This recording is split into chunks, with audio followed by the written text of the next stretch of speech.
Hello, and welcome to today's trip. It's going to be an interesting one, I promise you. The story of Mitcheldean begins long before the Norman conquest. In the time of King Edward the Confessor, it was held by three Saxon lords, Godric, Elric, and Ernwy. Following 1066, the land passed to William Fitz-Norman, and by the 12th century, the Dean family emerged as prominent figures, serving as the king's foresters within the royal woods. For centuries, Mitcheldean's proximity to rich iron ore deposits made it a centre for ironworks as early as the 13th century. The town was so defined by this industry that its streets were once hemmed in by cinder hills, massive mounds of slag left over from medieval forges. As iron working shifted, the town adapted, establishing a cloth industry by the late 1200s and later becoming famous for pin making in the 17th century. The 19th and 20th centuries brought new waves of prosperity.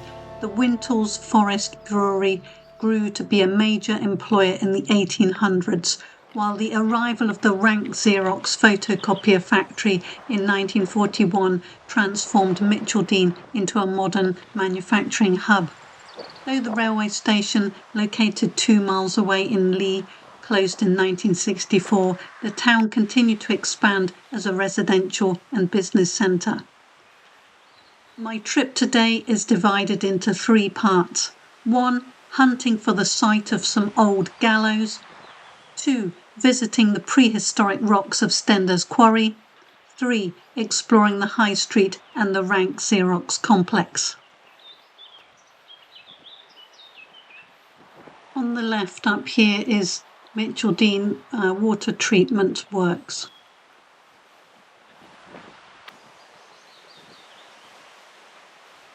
In the early 18th century, a brutal act of violence shattered the peace of the market town of Mitcheldean.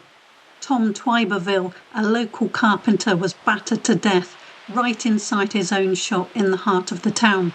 The man found responsible for this grisly crime was Eli Hatton. On September the 4th, 1723, Hatton was taken to a high point known as Pingree Trump at Wigpool, just next to Mitcheldean, to face his final judgment. So imagine being taken by horse and cart through this empty lane among the trees. This location was less than a mile from another gallows on Plump Hill.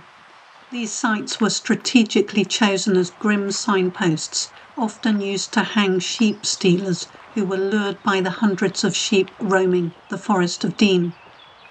Now, following his execution, Hatton's body was placed in a gibbet. That's a small metal cage designed to display the corpse as a warning to the townspeople below. The gallows itself would therefore be known by locals as Eli's Post.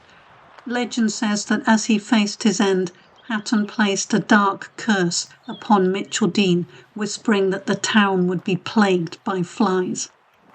Flies that had been feeding on Hatton's rotting corpse soon descended upon the town's meat market. These flies swarmed the fresh carcasses of mutton intended for the townspeople. As residents learned the rudiments of hygiene or simply became squeamish at the sight, they refused to buy this tainted meat. This incident brought a ruinous end to the Mitcheldean meat market, which never recovered from its supposed former glory. And following the catastrophe of Eli Hatton, the town never hanged another person for such crimes. Now, something a little spooky happened to me while I was up here.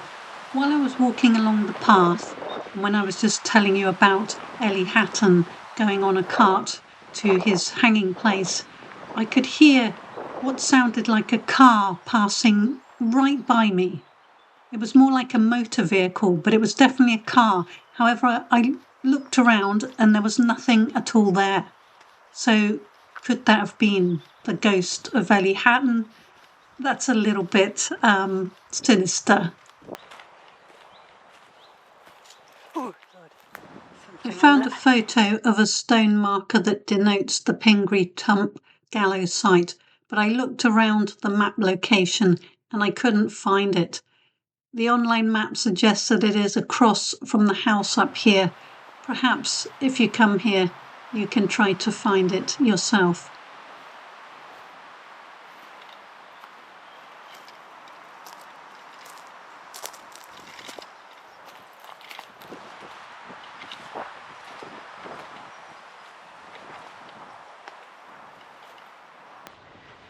The Forest of Dean contains hundreds of stone markers in the ground. Some of these are markers to denote who has mining rights to that patch. These have an M to denote mining, specifically iron mining. These were allocated by the Verderers Court starting from 1835.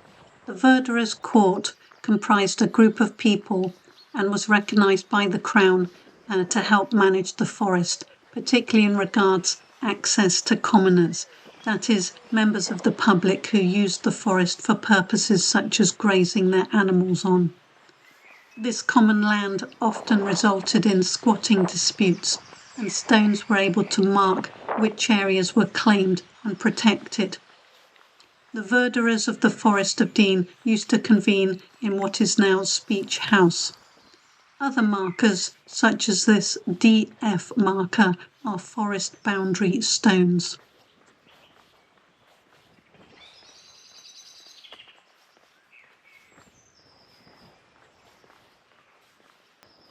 Now I'm going down the hill towards Mitcheldean's High Street. On the way is Stender's Quarry. This is a 2.8 hectare site that serves as a nature reserve managed by Gloucestershire Wildlife Trust. But it's not just a piece of woodland. This area is a site of special scientific interest, and it's recognised for its unique blend of industrial heritage, geology and biological diversity. The quarry's story began in 1894 when it was established as the Wilderness Cement Works Quarry. For over 20 years it was a hub of activity, providing the essential limestone needed for cement production. An overhead tramway once carried stone across the road to a nearby factory, and the remains of this system, including this gated tunnel entrance, can be still seen today. However, the industrial era in this part ended abruptly in 1918 because the quarry used German manufactured machinery. It therefore became impossible to maintain the machinery after World War I.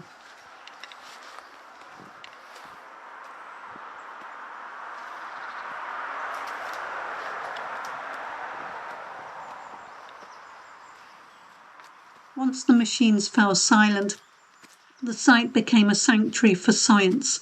Geologists flock here to study the steeply dipping rock beds that show a transition from ancient land to marine environments.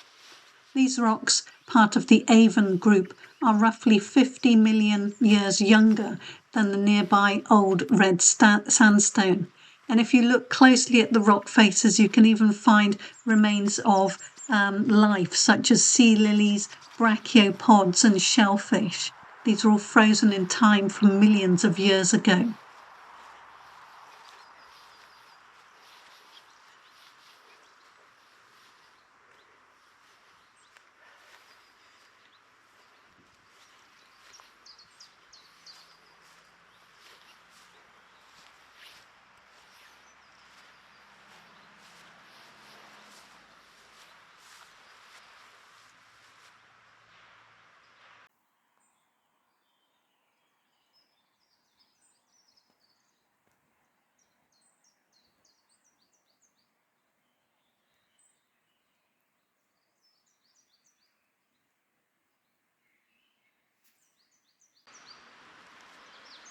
Nature has spent the last century reclaiming the quarry.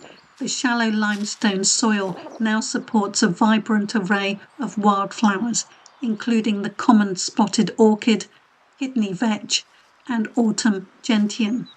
These sheltered, sunny banks are a haven for the marbled white butterfly, while the surrounding canopy of oak and ash trees provides a home for the great spotted woodpecker and goldcrest.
I'm turning off my camera here to focus on getting up this steep part. Safety first, folks. Poof, well, I made it to the top, thinking I could get a good view over Mitcheldean, but there's really not much of a view from here. Oh well. Crikes, I could be stuck here. I need to turn the camera off and figure out how the heck I'm going to get down without breaking anything.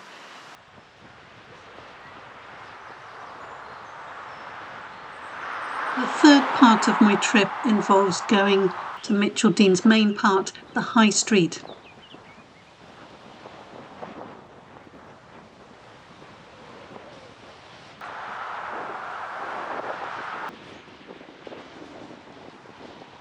Mill End is an area that serves as a bridge between the town's medieval origins and its industrial peak.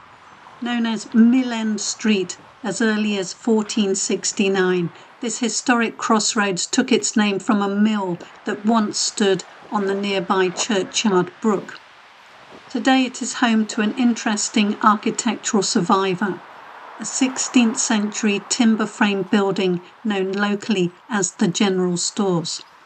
It was actually once a store, then it housed a pub called the Jovial Colliers, and then for the past 20 years it has been a boutique holiday venue.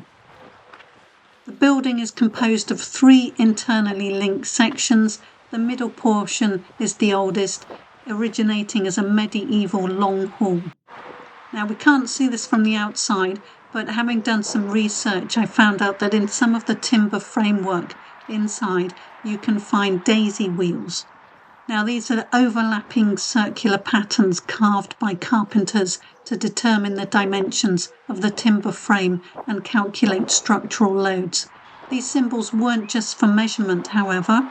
In the medieval mind, they were often used to protect the home. The 150-foot spire of the Church of St. Michael and All Angels serves as a landmark that welcomes visitors from afar. Standing at the junction of 2 ancient Roman roads, this site has likely been a centre of worship since Saxon times. The church we see today began in the late 13th century, with the earliest stone architecture found in the tower base and the porch. The famous spire actually fell in 1733, and it was rebuilt by Nathaniel Wilkinson of Worcester.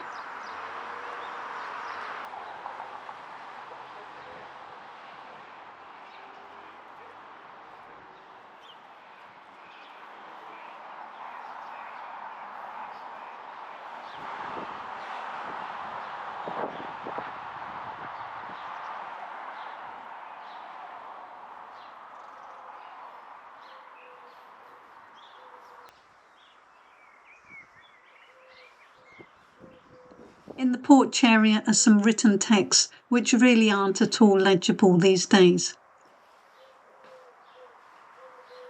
Now, one of the church's rarest treasures is the Doom and Passion painting. That's inside, and unfortunately I didn't go in there. But I found a picture online of what it looks like. It's painted on oak boards, and it was painted in the late 15th century. These panels depict the Last Judgment and scenes from Christ's Passion. They were whitewashed during the Reformation and were rediscovered in 1831, and they stand today as a vivid example of medieval religious teaching through pictures. The church's heartbeat is literally set by its bells and clock. A peal of 8 bells, mostly recast in 1760, rings out with messages of peace and good neighbourhood.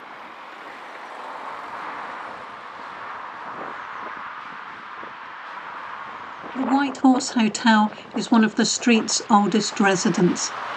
Trading as early as 1674, it was once known as the Talbot as far back as 1642. By the mid-19th century, it had evolved into a family and commercial hotel and served as a meeting place for local groups. The high street wasn't always peaceful. In 1889, a bizarre incident occurred when 3 bullocks bolted through the front door of the White Horse. The confused animals actually proceeded up the stairs before the balustrade gave way, sending them crashing down. They were eventually ejected through a window with the help of neighbours.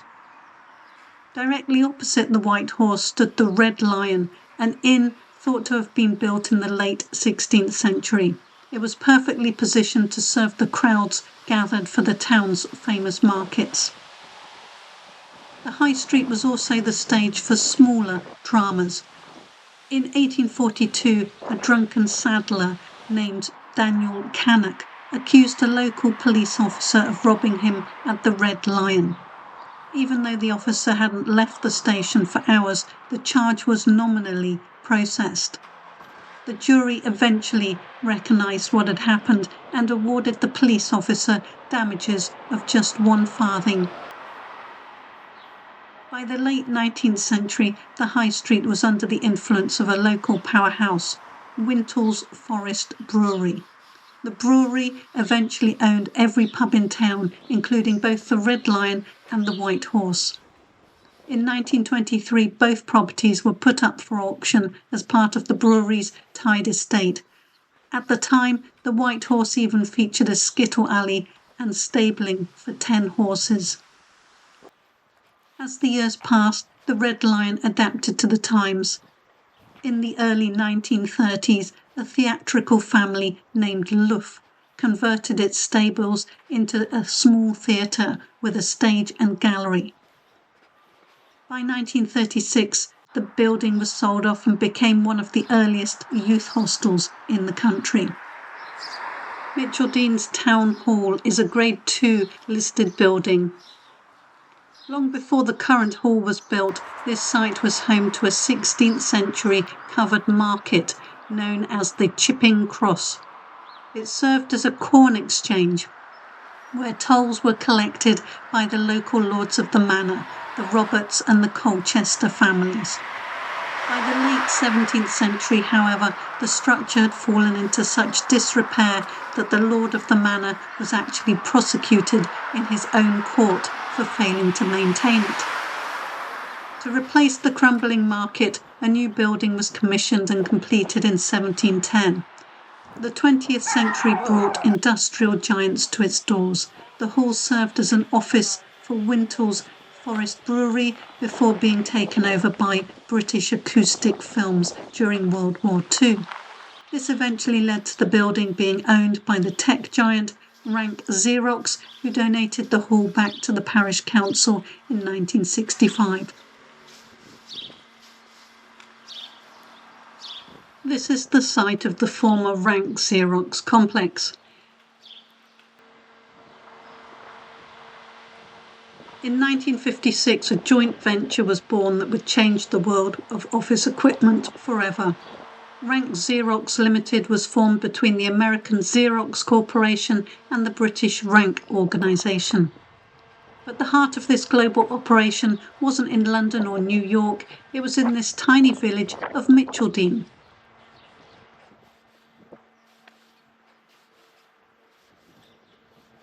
The story began with a stroke of luck. Thomas Law, head of a Rank camera lens business, happened to read a magazine article about a new invention, xerography.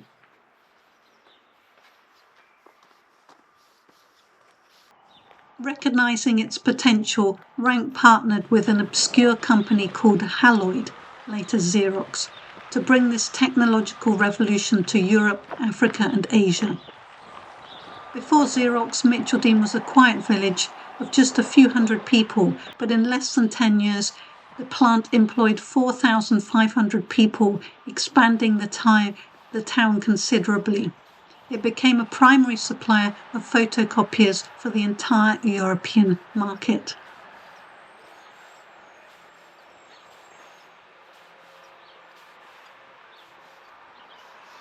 Between 1961 and 2003, the Mitcheldean plant manufactured some of the most iconic machines in history. This included the Xerox 914, the world's first plain paper photocopier, and the Xerox 660, the world's first desktop version. These machines were exported to more than 80 countries.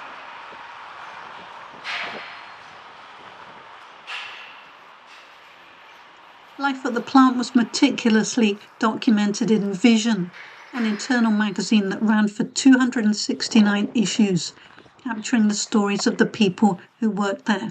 But sadly, due to competition and lower cost options overseas, the Rank Xerox complex at Mitcheldean lost its dominance and closed down in the early 2000s.